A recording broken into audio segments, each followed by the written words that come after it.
నమస్తే. ప్రజెంట్ మనం గాంధీ హాస్పిటల్లో ఉన్నాం. దాదాపుగా ఇప్పుడు 10:30 కావస్తా ఉంది రాత్రి. సో ఇదంతా కూడా కారణం బీసీ నినాదం చేస్తూ బీసీ జిందాబాద్ అని చెప్పేసి అంటూ బీసీలకు ఇప్పుడున్నటువంటి రాష్ట్ర సర్కార్ మోసం చేస్తుందంటూ సాయి ఈశ్వర్చారి అన్నటువంటి కుక్కడపల్లికి చెందినటువంటి వ్యక్తి ఆయన ఒంటిపైన పెట్రోల్ పోసుకొని తీన్మార్ మల్లన్న ఎమ్మెల్సీ తీన్మార్ మల్లన్న ఆఫీస్ ముంగట ఆత్మహత్యాయత్నం చేసుకోబోయాడు. సో కొన ఊపిరితోటి ఉన్నటువంటి సాయిని ఇక్కడికి హాస్పిటల్కి దిగుడు తీసుకురావడం జరిగింది. ముఖ్యంగా ఈ అఘాయిత్యానికి కారణం ఎవరు? చాలా రోజులుగా బీసీ సంఘాలు పోరాడుతూ ఉన్నాయి. బీసీ నాయకులంతా కూడా రిజర్వేషన్లకు సంబంధించిన అంశం గురించి ఎన్నో రకాలుగా మాట్లాడుతూ ఉన్నారు. సో వీటన్నిటి కూడా చూసి తట్టుకోలేక ఇక బీసీ 42% రిజర్వేషన్లు సాధించలేకపోయారు. ఇక బీసీలకు అన్యాయం జరిగిందన్నటువంటి ఒక భావనతోటి ఒక యువకుడు ఆల్రెడీ 2 ఆడపిల్లలు ఉన్నటువంటి వ్యక్తి, సో ఎంతో జీవితం ఉన్నటువంటి వ్యక్తి చివరికి ఆత్మహత్యకు మొత్తం 3 పిల్లలట, 3 పిల్లలు 2 ఆడపిల్లలు. సో ఎంతో జీవితం ఉన్నటువంటి వ్యక్తి అర్ధాంతరంగా చనిపోయేందుకు కూడా పూనుకోవడం జరిగింది. చాలా అత్యంత బాధాకరమైనటువంటి సంఘటన. ఇప్పటికీ దాదాపుగా 40 నుంచి 50% కాలిన గాయాలతోటి కొట్టుమిట్టాడుతూ ఉన్నాడు గాంధీ హాస్పిటల్లో. మాట్లాడదాం. సో ఇక్కడ అందరూ కూడా బీసీ సంబంధించినటువంటి సంఘాల నేతలే చాలామంది కనబడతా ఉన్నారు. చాలా రోజులుగా వీళ్ళందరూ కూడా బీసీలకు రిజర్వేషన్ సంబంధించిన అంశం కోసం చాలా కొట్లాట చేస్తున్నటువంటి వ్యక్తులంతా కూడా, అంతేకాకుండా తీన్మార్ మల్లన్నకు సంబంధించినటువంటి టీం సభ్యులు సైతం కూడా ఈ యొక్క గాంధీ హాస్పిటల్కి రావడం జరిగింది. మాట్లాడేటువంటి ప్రయత్నం చేస్తే వీళ్ళందరితో కూడా ఒకసారి దీనిపైన వాళ్ళ యొక్క స్పందన ఏంటి, సో రేపు కార్యాచరణ ఏ విధంగా ఉండబోతుందన్నటువంటి అంశాన్ని కూడా మాట్లాడేటువంటి ప్రయత్నం చేద్దాం. ముందుగా పృథ్వీతో స్టార్ట్ చేసేటువంటి ప్రయత్నం చేద్దాం. అన్న, ఏంటిది, ఏం చెప్పదలుచుకున్నారు ఈ సంబంధించినటువంటి సంఘటన తర్వాత? మీరు ఇది అంతా కూడా దేనివల్ల ఆయన చేసుకున్నారని చెప్పేసి అనుకుంటాం. ఇది రాజ్యం హత్య, ఇది ఆత్మహత్య కాదు.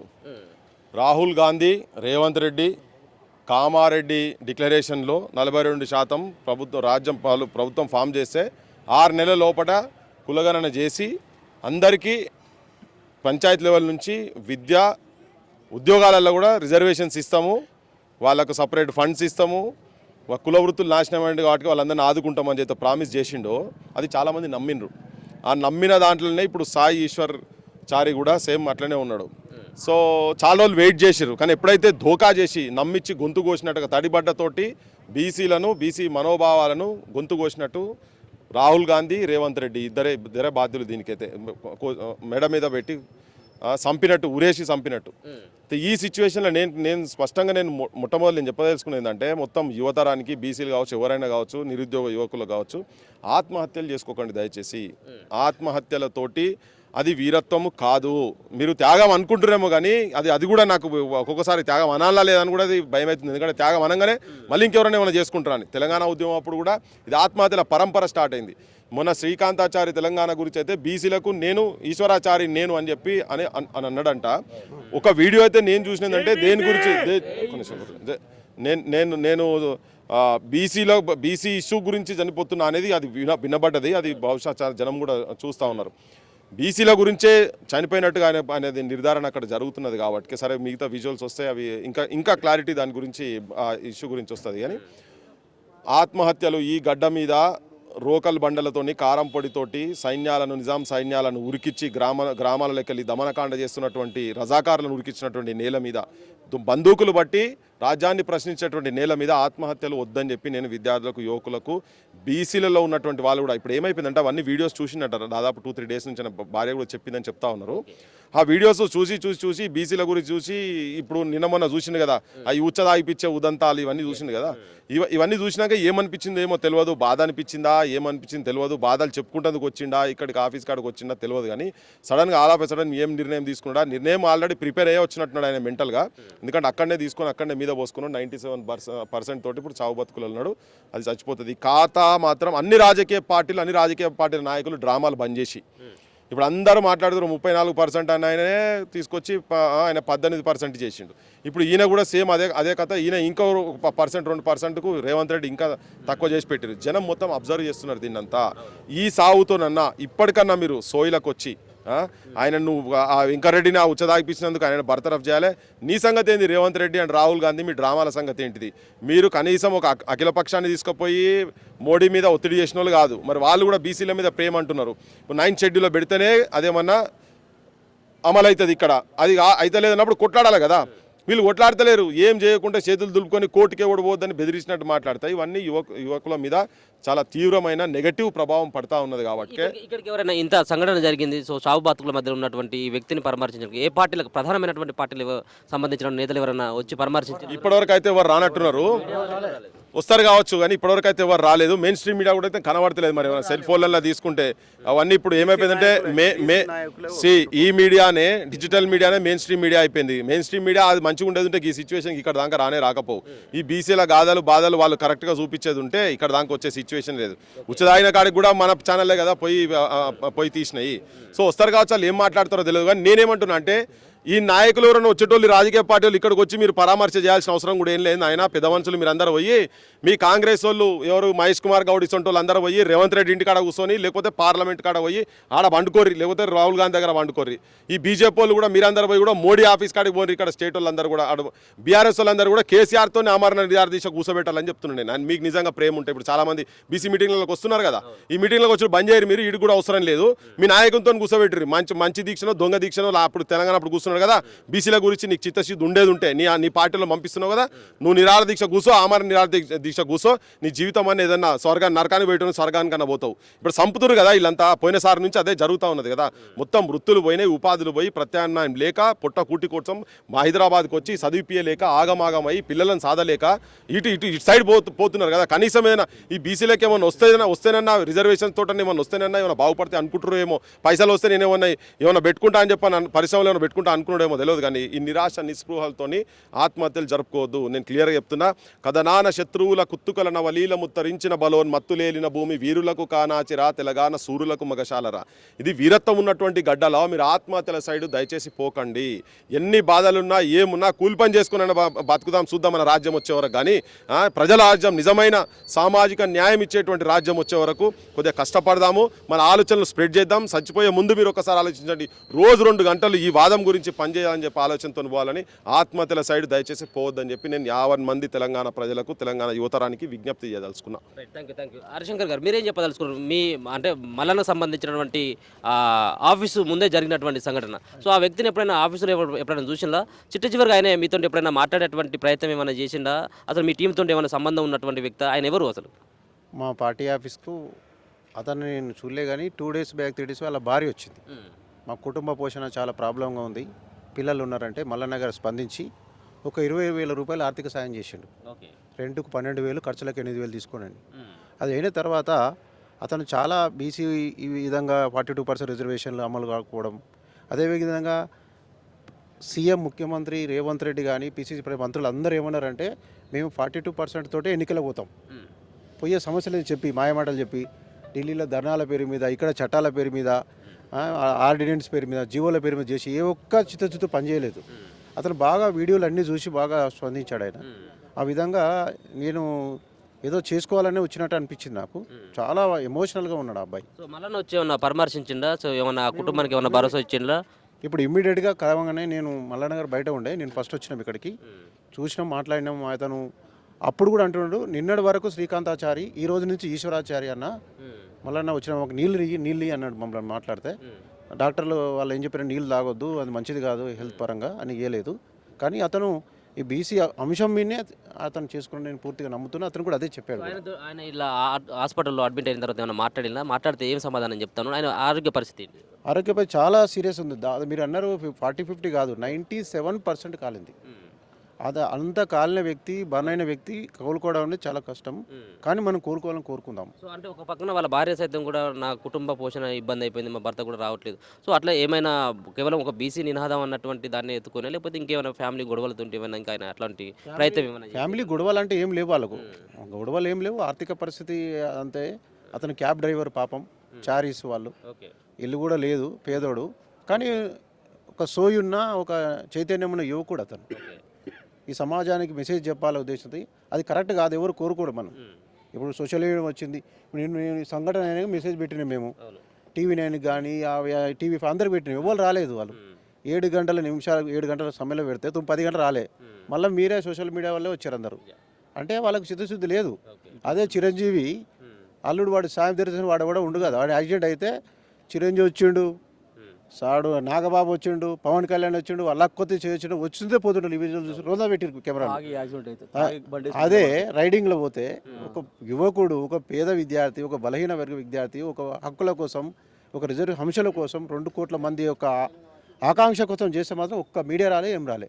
అంటే ఇప్పటికైనా రాష్ట్రంలో ఉన్న బీసీ యువత కానీ సోయి తెచ్చుకోవాలి. ప్రజలు కూడా, బీసీ నాయకులు కూడా, అన్ని పార్టీల నాయకులు సంఘాలలో కూడా వచ్చారు. వీళ్ళే వచ్చారు సంఘాలలో. అంటే ఇప్పటికైనా సోయి తెచ్చుకోవాలి, ప్రభుత్వం మీద పోరాటం చేసి మెడలు వంచేయాలి తప్ప యువకులు ఈ విధంగా చేయదని విజ్ఞప్తి చేస్తున్నాయి. చక్రధర్ అన్న మీరేం చెప్పదలుచుకున్నారు? సో ఈ సంఘటన చూసిన తర్వాత సో చాలా పార్టిసిపేట్ చేసిన బీసీ సంబంధించినటువంటి సభలో కానీ సమావేశాలలో కానీ సో ఇటువంటి పరిస్థితి వస్తుందని చెప్పేసి ఎప్పుడైనా ఊహించినా? సో వాళ్ళ కుటుంబ పరిస్థితి చాలా దయనీయమైనటువంటి స్థితిలో ఉన్నది. సో ఆ వ్యక్తిని ఏమైనా పరామర్శించేటువంటి ప్రయత్నం, పోయి మాట్లాడేటువంటి ప్రయత్నం చేసినా ఏం సంబంధం చెప్తున్నారు వాళ్ళు? వెళ్ళేవారికి ఆయన చాలా దారుణంగా 90% కాలిపోయి ఉన్నాడు.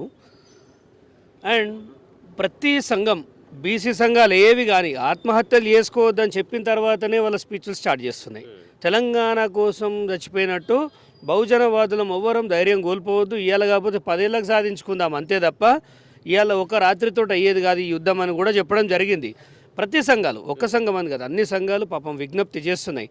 అయినప్పటికీ ఈ రీసెంట్గా ఏది కోమటిరెడ్డి వెంకటరెడ్డి చేసిన దుశ్చర్య ఒకటి, రెండోది 17% దించే వరకు ఆశలు అనేటి మొత్తం నిర్వీర్యమైపోయారు. ఎందుకంటే అరే మాకు 42% వస్తుంది అనుకున్నాం, జంతర్ మంతర్ వేరు హల్చల్ చేసిర్రు, లాస్ట్కి చూస్తే 17% అనే కాడికి వచ్చేవరకు చాలామంది చాలా రకాలుగా బాధపడ్డారు. అండ్ ఇప్పుడు మెయిన్ స్ట్రీమ్ మీడియాలో అఖండ సినిమా గురించి చేస్తున్నంత కూడా నేను ఇప్పుడు ఇంట్లో చూసే వస్తున్నా. ఈ న్యూస్ తెలుసుకుందామని చూస్తే ఎక్కడా కూడా న్యూస్ వస్తలేదు. అంటే తెలంగాణలో యూట్యూబ్ ఛానల్లేనా తెలంగాణ వాళ్ళకి సంబంధించి? అంటే తెలంగాణ అంటే యూట్యూబ్ ఛానల్ అనమాట. ఆంధ్ర పెత్తనం ఇంకా కూడా నడుస్తుంది. సో శాటిలైట్ ఛానల్లో ఎక్కడ కవర్ కావట్లేదు. రేపు ఈయనకి ఏమైనా జరిగితే కూడా దీన్ని మసిూసి మారేడుకాయ చేసి కొంతమందిని బద్నాం చేయడానికే వాడతారు తప్ప ఇది బీసీగా చూపించే ప్రయత్నం అయితే దీన్ని మనం ఖచ్చితంగా అడ్డుకోవాలి అందరం. ఎందుకంటే ఆయన స్పష్టంగా చెప్పిండు, బీసీల కోసమే, బీసీ యొక్క ఉద్యమంలో మనకు అన్యాయం జరుగుతుందనే నేను ఇట్లాంటి దారుణానికి పాల్పడినా అని తనకు తాను చెప్పడం యావత్ తెలంగాణ ప్రజలంతా చూశారు. దీన్ని సోషల్ మీడియాలో కొంత ఉన్నత వర్గాలు, శాటిలైట్ ఛానళ్ళు కలిసి ఏమన్నా పిచ్చి పిచ్చి దుర్మార్గాలకు తమాషాలు చేస్తే మాత్రం బీసీలందరం ఏకమవుతాం, అందరం నాయకులం కూర్చుంటాం. దీనిపైన తక్షణమే తీసుకుంటాం. ఇది రేవంత్ రెడ్డి గారు మీరు ఏదైతే మాట చెప్పారో జనం నమ్మిరు. 42% అంటే కామారెడ్డిలో మీరు చెప్పిన మాటకే ఇవాళ మీకు సీట్ దక్కింది. ఇవాళ మీరు జంతర్ మంతర్ అని చెప్పేసి అందరినీ పిచ్చోళ్ళని చేసి 17%తో వెళ్ళి ఇవాళ ఇలాంటి వాళ్ళ చావులకు కారణమవుతున్నారు. అతను బ్రతకాలని అందరం మొక్కుకోవాలి, కానీ ఆయన పరిస్థితి చాలా దారుణంగా ఉన్నది. వాళ్ళ భార్యను చూస్తే తల్లడీలు పోవాల్సిన పరిస్థితి ఉన్నది. అండ్ ఇంకొకటి, ఈ రాజకీయ నాయకులు రెచ్చగొట్టే వ్యాఖ్యలు చేయడం బంద్ చేయాలి ఫస్ట్ ఆఫ్ ఆల్. ఇంకొకటి, ఇది అందరం జైలు కొట్టుకొని జై బీసీ అనే సందర్భం కాదు. ఇది చాలా విచారించదగ్గ సమయం. ఇది అందరం కలిసి ఎక్కడ వాళ్ళు అక్కడ ఆత్మహత్యలు చేసుకోవద్దని చెప్పాలి. ఎందుకంటే అలాంటి చారీలు వేల మందిలో ఉన్నారు తెలంగాణలో. ప్రాణం అంటే మాకు గడ్డిపోచతో సమానం, మేము ఎంతకైనా వెళ్తాం తెలంగాణ కానీ బహుజనవాదం కానీ అనే ఒక రక్తం మన డిఎన్ఎల్నే ఉంది, తెలంగాణ డిఎన్ఎల్. అలాంటి వాళ్ళం కొంచెం మనం వాళ్ళ యువకులను ఖచ్చితంగా కట్టడి చేయాల్సిన అవసరం ఉంది. వాళ్ళ ఆలోచన మార్చి ఇంటలెక్చువల్ సైడ్ తీసుకురావాలి. వాళ్ళందరినీ ఒక వేదికల వైపు తీసుకురావాలి. మనం నాయకులం కావాలి, సమిధులం కావద్దు, చనిపోవద్దు, రేపు శిలా విగ్రహాలు కావద్దు. ఆల్రెడీ ఒక చారి నిన్ననే మనం వర్ధంతి జరుపుకున్నాం. ఇవాళ ఈ చారి ఉదంతం తెలంగాణ మొత్తం కళ్ళు తెరవాల్సిన అవసరం ఉంది.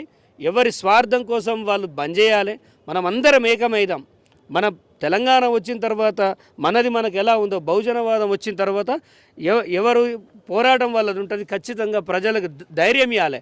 ఇవాళ ఒక చారి నేను అనుకుంటా ఎవరికి చెప్పుకోవాలనో తెలియక ఒక లీడర్ని వెతుక్కుంటూ వెళ్ళండి. అలా ఎంతోమంది లీడర్లను వెతుకుతున్నారు. ఇవాళ మనం వాళ్ళందరికీ ధైర్యం ఇవ్వాల్సిన అవసరం ఉంది. ఎందుకంటే ఒక లీడర్ దగ్గరనే ఒక ఫాలోవర్ ఎవరు కానీ ఒక ధైర్యం కోసం వచ్చి తన బాధ చెప్పుకోవాలనుకుంటాడు. ఖచ్చితంగా అందరినీ మనం రీచ్ కాలేం కాబట్టి సోషల్ మీడియా ద్వారా అన్ని సోషల్ మీడియాలో మనకి ఎన్ని వేదికలు ఉన్నాయో అన్ని వేదికల్లో అండ్ ప్రెస్ వాళ్ళకు కూడా మేము దండం పెట్టి ఒకటే చెప్తున్నాం, ఇలాంటి ఉదంతాలని ఎక్కడ కూడా వాళ్ళ పర్సనల్ లైఫ్కి ఏదో ఉన్నది, వాళ్ళకి ఏదో ఇబ్బందులు ఉన్నదని ఆ కారణానికి మీరు తీసుకపోతే రేపు శాటిలైట్ మీడియాకి మనం సంధించినట్టే అవుతుంది. ఖచ్చితంగా చెప్తున్నాను, ఇది చాలా బాధాకరం. ఖచ్చితంగా ఆయన బీసీ ఉద్యమం కోసం పరితపించిండు, ఆలోచించిండు. ఆయన సర్పంచ్ అయ్యేది కాదు, గవర్నమెంట్ జాబ్ కాదు, ఆయన సొంత ఇల్లు లేదు, సొంత కారు లేదు, ఏదో క్యాబ్ డ్రైవర్. అలాంటి క్యాబ్ డ్రైవర్లు ఎంతోమంది ఉన్నారు. అంటే ఆయన ఎంతో దగాపడ్డాడు, ఈ వ్యవస్థలో ఎంతో దగాపడ్డాడు, ముందుకు పోలేకపోతుండు. సో తెలంగాణ ప్రజలారా, బహుజన బిడ్డలారా, మనం ఎక్కడున్నా అందరం ఒకటే. నేను పిలుపునిస్తున్నా, ఎక్కడా కూడా ధైర్యం కోల్పోవద్దు. ఇది ఒక్క రోజు కోసం మొదలుపెట్టిన యుద్ధం కాదు, ఇది ఎన్నో దఫాలుగా వస్తుంది. ఆ రోజు తెలంగాణ ఉద్యమం కూడా మల్దశ ఉద్యమం తర్వాత మొన్న మనం అంతా కలిసి చేసిన తర్వాతనే ఇది సాకారమైంది. బహుజనవాదం అనేది కూడా ఒక్క రోజుతో అయ్యేది కాదు. రేవంత్ రెడ్డి ఎవడో ఇస్తే తినేది ఆ వస్తువు కాదు. అది మనం కొట్లాడి తెచ్చుకోవాలి, సాధించి తెచ్చుకోవాలి. అందరూ ధైర్యంగా ఉండాలని కోరుకుంటున్నాను. మీరేం చెప్తారు? మదన్మోహన్చారి గారు ఒక పక్కనేమో ఆచారి, ఒకప్పుడు శ్రీకాంతాచారి, ఇప్పుడేమో ఈశ్వరచారి, సాయి ఈశ్వరచారి. సో ఏం చెప్పదలుచుకున్నారు ఈ సంబంధించినటువంటి ఇటువంటి సంఘటన చూసిన తర్వాత ఏమనిపిస్తుంది? తెలంగాణ ఉద్యమంలో శ్రీకాంతాచారి బలిదానమే మరి తెలంగాణ సాధనకు ఉపయోగపడ్డది. అయినా శ్రీకాంతాచారి ఆత్మహత్య ప్రయత్నం అనేది ఎవరు చేసిన, ఆత్మ బలిదానం అనేది ఎవరు చేసినా తప్పే. కానీ అది చాలా ఒక శక్తిగా ఉపయోగపడేది తెలంగాణ సాధనలో. ఇప్పుడు ఈశ్వరాచారి ఆయన ఒక బీసీ ఉద్యమం అనేది మళ్ళీ వెనక్కి వెళ్ళిపోతుంది, మనం అనుకున్న దిశగా పోతలేదు, ఏ ప్రభుత్వాలైనా మనల్ని నమ్మిస్తున్నాయి, మోసం చేస్తున్నాయి. 42% అనేది ఏదైతే మనకు ప్రకటించినరో మళ్ళీ దాన్ని డిక్లేర్ చేయకుండానే మరి ఈ యొక్క ఎన్నికలకు పోతుండ్రు. మరి ఇటువంటివి ఈ బీసీల ఉద్యమం అనేది ముందుకెళ్తుందా, లేకపోతే అణగారిన స్థితిలోనే ఉండిపోతారన్న ఒక మనోవేదనతోని ఒక శ్రీకాంతాచారి మనకు తెలంగాణ వస్తే ఈ రకంగా మనకు అన్ని విధాల మనం ఏదైతే బెనిఫిట్స్ తీసుకుంటామో ఆ ఉద్దేశంతో మరి ఈ పిల్లోడు కూడా ఆ ప్రయత్నం చేశాడు. కానీ ఎంతైనా ఒక దురదృష్టకరము. 97% బర్న్ అయ్యాడంటే బాధాకరం. ఇప్పుడు ఏమి ఆ కుటుంబం కూడా చాలా బీద కుటుంబము. ఒక క్యాబ్ డ్రైవర్ అంటే ఏమున్నది, నెలకు 20,000 సంపాదించుకున్నటోడు, చిన్న పిల్లలు ఉన్నారు. మరి ఇటువంటి త్యాగాలు చేయకూడదు. ఇప్పుడు పెద్దలందరూ కూడా అదే చెప్పారు, ఆత్మహత్య ప్రయత్నం అనేదే అది చాలా తప్పు. ఎందుకంటే ఎవరైనా ధైర్యంతో, ఇప్పుడు పృథ్వీరాజు గారు చెప్పారు, మనము ఈ యొక్క తెలంగాణ గడ్డ అనేది మరి రజాకర్లను తరిమి కొట్టినటువంటి గడ్డ. మరి అటువంటి గడ్డ మీద మనం ఒక ఆత్మహత్య చేసుకోవడం అనేది, ఆ ప్రయత్నం చేసుకోవడం అనేది చాలా దురదృష్టకరము. ఇలాంటివి ఎవ్వరు కూడా ప్రయత్నాలు చేసుకోకూడదు. ధైర్యంగా మనం ముందుకెళ్దాము. మన బీసీ నాయకులు ఎంతోమంది స్ఫూర్తితోని ముందుకు వస్తుండ్రు. మన రాజ్యాధికార దిశలో మనం ఉన్నాము. మనం మన హక్కులన్నీ సాధించుకుందాము, మనం సక్సెస్ అవుదాము. మన బీసీ బలహీన వర్గాలందరికీ, మరి బడుగు వర్గాలందరికీ కూడా న్యాయం జరిగే విధంగా ప్రయత్నం చేస్తామని మరి ఒక ప్రయత్నం జరుగుతుంది. మరి ఈ యొక్క ఈశ్వరాచారి యొక్క పరిస్థితి మాత్రం చాలా బాధాకరంగా ఉంది. ఇది ముమ్మాటికి ప్రభుత్వ హత్యగా భావిస్తున్నాం మేమందరం కూడా, బీసీలందరం. ఓకే, మీరేం చెప్పదలుచుకున్నారు? ఆయన చివరిగా కూడా నేను ఒక వీడియోలో కూడా చూడడం జరిగింది, ఎందుకు ఈ విధంగా చేసినామంటే బీసీ నినాదం, బీసీ ఉద్యమం అని చెప్పేసి ఏదో మాట్లాడుతూ ఉన్నటువంటి వీడియో చూడడం జరిగింది. సో ఈ అంత సంఘటనకి ఎవరిని బాధ్యులను చేస్తారు? ఏంటిది ఈ సంఘటనకు ప్రధానమైనటువంటి కారణం అనుకుంటాం? ఈ హత్యకి రేవంత్ రెడ్డి సర్కారే బాధ్యత వహించాలి. రేవంత్ రెడ్డి సర్కారు అంటే బాధ్యత ఉండకపోవడం వల్ల ఇలా ఈయన ఆత్మహత్య చేసుకున్నాడు, ప్రయత్నించాడు. ఇలా రేవంత్ రెడ్డి గారు కామారెడ్డి డిక్లరేషన్లో భాగంగా 42% స్థానిక ఎలక్షన్లు 42% ఎలక్షన్ కల్పించి ఎలక్షన్లు పోతామని చెప్పింది. ఎన్నో అంటే బీసీ సంఘాలతో కూడా మీటింగ్లు పెట్టి కూడా మేము 42% రిజర్వేషన్ అమలు చేసిన తర్వాత ఎలక్షన్లు పోతామని చెప్పడం జరిగింది అన్ని బీసీ సంఘాల మీటింగ్లలో కూడా. ఇవాళ ఢిల్లీగా తీసుకపోయి బీసీలను గల్లి తిప్పి కూడా పాలాభిషేకాలు కూడా చేయించుకుంది. మరి ఆనాడు ఆంధ్ర పాలకులను తరిమి కొట్టడం కోసం, ఆంధ్ర పాలకులను రక్షించుకోవడం కోసం తెలంగాణని ఆ రోజు శ్రీకాంతాచారి చేసుకుంటే ఈరోజు మన ఈశ్వరాచారి చేసుకోవడం జరిగింది, ఈ అగ్రకులాల పెత్తనం నుంచి మనం కాపాడడం కోసం. కానీ ముమ్మాటికి హత్య అంటే ఇట్లా ఆత్మహత్యలు చేసుకోవద్దు యువత. ఇలా మేము రాగానే మేము వెళ్ళాము, మల్లన్న గారు, నేను ప్లస్ హరిశంకర్ అన్న గారు వెళ్ళగానే ఆయన పోవడం కెమెరా పట్టుకొని వెళ్ళాము. పోలీసులు కూడా అడుకోవడం జరిగింది, లేదని ఎలా తీసుకొని అక్కడ ఎమర్జెన్సీ వార్డుకి వెళ్ళాము. ఎమర్జెన్సీ వాళ్ళు ఏమంటే మల్లన్న నమస్తే మల్లన్న, నిన్న శ్రీకాంతాచారి, ఈరోజు ఈశ్వరాచారి అని చెప్పి అంటున్నాడు. నిన్న మల్లన్న వచ్చిన తర్వాత లోపలికి వెళ్ళి ఆయన కలిసిందా? సో ఆయనతో మల్లన్న ఆయనతో ఏమన్నా మాట్లాడి కొన్ని మనుషులు దాపండి అన్న, నేను జేబీసీ అన్న బీసీ ఉద్యమం కోసం 2 రిజర్వేషన్ ఏకపోవడం వల్ల నేను ఆత్మ ఇట్లా చేసుకోవాల్సి వచ్చింది. నిన్న శ్రీకాంతచారి నిన్ననే శ్రీకాంతచారి అన్నాడు, ఆయన అతనే అన్నాడు, జై మల్లన్న అంటున్నాడు, జేబీసీ అంటున్నాడు. మల్లన్న మనుషులు దాపండి, మళ్ళీ కొన్ని మనుషులు ఇచ్చిపోయినా మల్లన్న అంటున్నాడు. అంటే మనుషులు ఇవ్వద్దు కదా, అన్న మనుషులు ఇవ్వద్దు కదా. ఆయన ఒకటే మాట్లాడు, ఏమంటే నేను పక్కన ఉన్నా, మల్లన్న గారు పక్కన ఉన్నా, వీడియో రికార్డ్ అయింది. నిన్న శ్రీకాంతచారి, ఈరోజు ఈశ్వరాచారి, సాయి ఈశ్వరాచారిని స్పష్టంగా చెప్పినారన్నమాట. అయితే ఇప్పటికైనా అగ్ర కులాలు కళ్ళు తెరుచుకొని ఇంకెంతమంది ఇంకా యువకుల ఆత్మహత్య దారి తీయకుండా ఇప్పటికైనా ఆలోచన చేస్తే బాగుంటుందని నేను చెప్తాను, హెచ్చరిస్తా ఉన్నాను. ఇలా నాగార్జున సాగర్ జానారెడ్డి గారు కూడా చాలా కాన్స్టిట్యున్సీలు ఆయన 40 ఏళ్ళు చేసిన రాజకీయ జీవితంలో, ఆయన రాజకీయ చరిత్రలో ఎక్కడ కూడా బీసీ నాయకులను కానీ లీడర్షిప్ని ఎదగనేలే. ఇలా ఓట్లు లేని వాళ్ళకి రిజర్వేషన్ కల్పించారు, సర్పంచ్ రిజర్వేషన్లు. కొన్ని గ్రామ పంచాయతీలకి రిజర్వేషన్ కల్పిస్తే నామినేషన్ కూడా లేడు. నేను ఎగ్జామ్ మా ఊర్లోకి పోయినా, నేను నాయబట్టి మా ఫ్రెండ్స్ కూడా వచ్చినారు. ఎస్టీ ఓట్లు అక్కడ తక్కువ ఉంటాయి, 13 ఓట్లు. బీసీల ఓట్లు మేజర్గా ఉంటాయి, తర్వాత రెడ్లు ఓట్లు ఉంటాయి, తర్వాత ఎస్సీల ఓట్లు ఉంటాయి. ఇక్కడ రిజర్వేషన్ ఎస్టీకి రిజర్వేషన్ కల్పించినాడు. అక్కడ మన పర్టికులర్గా ఈ ఇష్యూ గురించి మాట్లాడారు సార్. సార్ రిజర్వేషన్ల కోసం ఆయన చేసినటువంటి ఓకే కాదనట్టు, ఇది ఒక సబ్జెక్ట్ వేరు. సో వాళ్ళ కుటుంబ పరిస్థితి ఎట్లా, ఏంటిది, వాళ్ళ స్థితిగతులు ఏంటి? దీనికి ప్రభుత్వమే బాధ్యత తీసుకోవాలి. ప్రభుత్వం బాధ్యత తీసుకుని ఆ కుటుంబానికి న్యాయం చేయాలి. ఇలాంటి వాళ్ళు ఎంతోమంది ఉన్నారు. ఇప్పుడు ఈయన ఆత్మహత్య ప్రయత్నం చేసుకున్నాడు. ఆయన బ్రతుకుతాడా చనిపోతాడా అనేది తెలియదు, ఆ డాక్టర్ల చేతిలో ఉంటుంది. ఇలాంటి వాళ్ళు వేల లక్షల సంఖ్యలో ఉన్నారు తెలంగాణలో. వాళ్ళందరినీ కాపాడుకున్న బాధ్యత ప్రభుత్వం మీద ఉంది.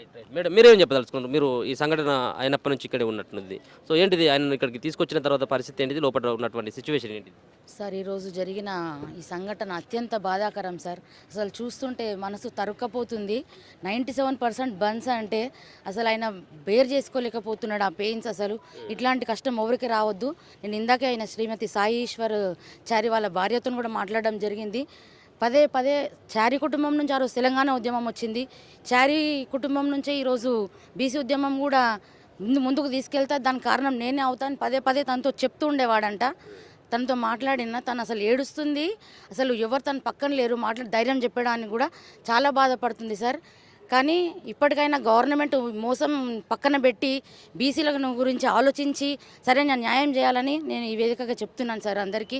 అండ్ బీసీ సమాజానికి ఏం చెప్పదలుచుకున్నానంటే, చరిత్ర మరిచిన త్యాగాలు మనవి, చరిత్ర తిరగరాసి ఉద్యమాలు కూడా మనవే. సో ఖచ్చితంగా మన రాజ్యాధికారం మనమే సాధించుకోవాలి. దయచేసి ఎవరు ఇలాంటి ఆత్మహత్యలు చేసుకోకండి, కొట్లాడి సాధించుకుందాం, మన బీసీ రాజ్యాధికారం తెచ్చుకుందాం. ప్రవీణ్, మీరేం చెప్పదలుచుకున్నారు? సో చూసిల్లా మీరు అక్కడి నుంచే ఫాలో అవ్వకుండా వచ్చిందా? అక్కడి నుంచి ఆడున్నారా సార్? ఇన్సిడెంట్ వచ్చిన తర్వాత వచ్చాము మేము కూడా, అన్నగారు వచ్చిన తర్వాత వచ్చాము. అయితే ఆ బాడీని చూసిన తర్వాత 90% కాలిపోయిందన్న. చాలా బాధపడ్డాను. కనీసం నిజంగా ఆ బాడీని చూసిన తర్వాత ఏడుపు వచ్చింది. కానీ ఇంత దుర్మార్గమైన ప్రభుత్వాలు ఇప్పటికీ కామారెడ్డి డిక్లరేషన్లో ఇచ్చిన మాట ప్రకారమే ఈ బీసీలకు 42% ఇస్తామని చెప్పేసి స్వయాన రేవంత్ రెడ్డి గారు, రాహుల్ గారు కూడా చెప్పారు. మరి దాన్ని పక్కన పెట్టి ఈరోజు బీసీలను నమ్మించి నమ్మకకు గొంతు కోసింది ఈ ప్రభుత్వం. కానీ ఇలాంటి దుర్మార్గమైన చర్యలకు పాల్పడుతుంది అనుకోలేదు తెలంగాణ రాష్ట్రంలో ఎవరు. దాన్ని దృష్టిలో పెట్టుకొనే ఈరోజు ఈశ్వరి ఛాయ్ అనే వ్యక్తి మా బీసీలకి ఈ ప్రభుత్వాలు అన్యాయం చేస్తున్నాయి, నాతోనైనా కానీ కనీసం ఇట్లయినా కానీ ఒకవేళ సోయి వస్తుందేమో అని చెప్పేసి కూడా ఆ వ్యక్తి అలా చేయడం జరిగింది అనుకుంటా నా దృష్టిలో. కాకపోతే అలాగే ఆత్మహత్యలు చేసుకోవడం చాలా తప్పు, చేసుకోవద్దండి. ఎంతసేపు మనము రోడ్లు ఎక్కి ఈ ప్రభుత్వాలను గల్లబట్టి అడగాల తప్ప ఆత్మహత్యలు చేసుకుంటే మనకు కావాల్సిన హక్కులు రావు. కాబట్టి ప్రతి ఒక్కరు ఆలోచన చేయాలి. ఈ రాష్ట్రంలో బతుకుతున్నటువంటి బీసీ, ఎస్సీ, ఎస్టీ, మైనారిటీ ప్రజలందరూ ముఖ్యంగా ఏమంటే అన్ని సంఘాలు ఏకం కావాల్సిన అవసరం ఉంది. ఇక్కడ వాళ్ళు వీళ్ళు అనేది కాకుండా అన్ని సంఘాలు, ఈ తెలంగాణ రాష్ట్రంలో ఉన్నటువంటి అన్ని పార్టీలు, బీసీ నాయకులు, ఎస్సీ నాయకులు, ఎస్టీ నాయకులు అందరూ ఒకటిగా వచ్చి ఏ విధంగా అయితే ఎస్సీ వర్గీకరణ కోసం అన్ని సంఘాలు, అన్ని పార్టీలు మద్దతు ఇచ్చావు, యాజ్ ఇట్ ఈస్ కానీ ఈ బీసీ ఈ 42 రిజర్వేషన్ కోసం కూడా ప్రతి ఒక్కరు ఏకం కావాల్సిన అవసరం ఉందన్న. ఎందుకు ఏకం కావాలంటే ఇప్పుడు మన వాళ్ళు హక్కులు కోల్పోతున్నారు. ఇలాంటి ఆత్మహత్యలు ఆగాలంటే అందరూ కలవాల్సిన బాధ్యత అందరిపైన ఉంది. సాయి లెక్క ఇంకొక వ్యక్తి ఆత్మహత్య చేసుకునే పరిస్థితి తీసుకురాకూడదు అంటే మన నాయకులందరూ ఏకం కావాల్సిన అవసరం ఉంది. కాబట్టి తెలంగాణ రాష్ట్రంలో ఉన్నటువంటి యువత కూడా, మరి ముఖ్యంగా యువత ఈ దేశంలోని, ఈ రాష్ట్రంలోని ఏదైనా చిన్నగా ఒక యాక్టర్ వస్తాడంటే పరుగు పోతారు, ఏదైనా సినిమా విడుదలైతే పోతారు. కానీ మన హక్కుల కోసం కొట్లాడదామంటే ఎవరు రావటం లేదు. ఇది చాలా దుర్మార్గమైన విషయం. చాలా దీన్ని ప్రతి ఒక్కరి యువత కూడా ఆలోచన చేయాలి. మరి ముఖ్యంగా ఏంటంటే ఈ main stream media number Ram Charan భార్య డెలివరీ అయితేనేమో పొద్దుగాల నుంచి రాత్రి వరకు అక్కడ కూర్చుంటారు. మరి ఈరోజు మా బీసీ బిడ్డ చచ్చిపోవడానికి హక్కుల కోసం హక్కులు అడిగి ఆత్మహత్య చేసుకుంటే కూడా ఒక్క మీడియా రాలేకపోయింది. చాలా దుర్మార్గమైన. కాబట్టి తెలంగాణ రాష్ట్రంలో ఉన్నటువంటి ఎస్సీ ఎస్టీ బీసీ మైనారిటీ ప్రజలారా ఎవరు కూడా మెయిన్ స్ట్రీమ్ మీడియా చూడకండి. ఆ మెయిన్ స్ట్రీమ్ మీడియా టీవీ9 కానీ టీవీ5 కానీ ఈ అప్పర్ క్యాస్ట్కి సంబంధించిన మీడియా ఛానల్ ఎవరిని కూడా దేకకండి. దయచేసి వాటిని బైకట్ చేయండి ప్లీజ్. ఇక్కడ మన ఉన్నటువంటి మన కోసము మన గొంతుగా పనిచేస్తున్నటువంటి మన ఛానల్ మాత్రమే చూడాలని చెప్పేసి నేను ఈ సమావేశంగా తెలియజేస్తా ఉన్నా. Thank you. ఇక్కడికి వచ్చినటువంటి వాళ్ళందరూ కూడా ప్రధానంగా మాట్లాడుతూ ఉన్నది ఒకటే ఒక అంశం.